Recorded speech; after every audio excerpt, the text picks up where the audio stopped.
I've been a chef for over 30 years. Just when you think you know everything, you learn something new. And I've been working with Red Star Nutritional Yeast. Changed my world when it comes to flavor. One of the dishes that we make is Cauliflower Popcorn Crisp.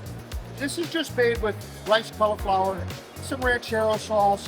What I did is I mixed all the cauliflower and I dehydrated it overnight. I made these crisps, made these little crackers. 100% vegan, dairy-free, no allergens whatsoever. A perfect option for my mom.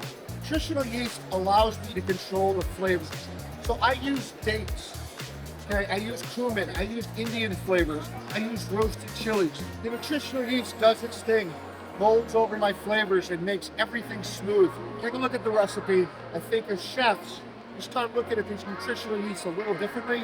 I think all of our dishes are going to be more amazing and our guests are going to be even happier. Go. Very, very good. Tastes a lot like human, yummy, tasty spices mixed in. I love it.